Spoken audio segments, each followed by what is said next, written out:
Lithium Alliance is the focal point of the lithium industry. Our role is to connect the producers, consumers of lithium with the general public and government, and to really increase the amount of conversation about lithium. Our mission is to educate the public on lithium and to be the voice of the lithium industry.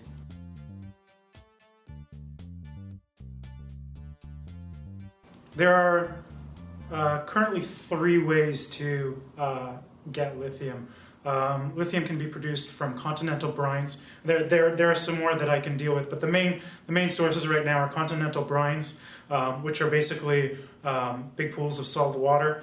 There are mineral sources which are produced through mining techniques, and there are hectorite clays in Nevada, which are kind of a mixture between minerals and brines. Essentially, you've got clays that you dry, crush, and then process to produce lithium. There are other places, oil field brines amongst others, but the majority of today's lithium is produced from continental brines in South America. The sources of lithium include a lot of the continents. You know, you've got the US and Canada have sources of lithium.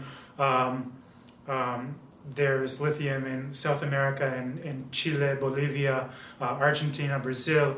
There's lithium in Australia, in China, in Serbia, and a new mineral that was found by Rio Tinto called jadarite. Lots of different places to find lithium. What's interesting today, I think it's 41% of lithium is produced in Chile from continental brines. The only producers of lithium today are China and Chile, Australia, and the US, but there are a lot of projects coming online. Lithium is used in a variety of technologies. Today, the most amount of press is about batteries. Batteries only consume 25% of or make up 25% of today's demand. It's also used in lubricating greases. It's used in aluminum alloys. It makes aluminum lighter and stronger. It's used in the manufacture of ceramics and glass, essentially including a bit of lithium in that process. Reduces the flux temperature, makes it a lot more energy efficient to produce ceramics and glass. The largest cost component in glass and ceramics are the energy input, so any savings that you can make on that has a big impact on the cost as well as the environmental footprint of them. So a wide variety of applications, but really the growth for the future will very likely come from lithium-ion batteries and other lithium-based battery technologies. I think you'll also see some growth in aluminum alloys and other metal alloys, particularly in aerospace, as it reduces the weight and thus you get significant fuel savings, and of course the growth in ceramics and glass industry.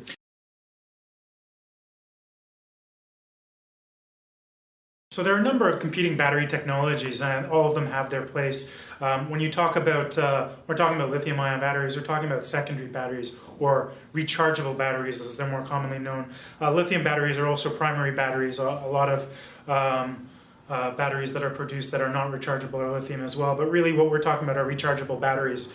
What makes unique a lithium-ion battery is unique as opposed to, for example, nickel metal hydride or zinc air.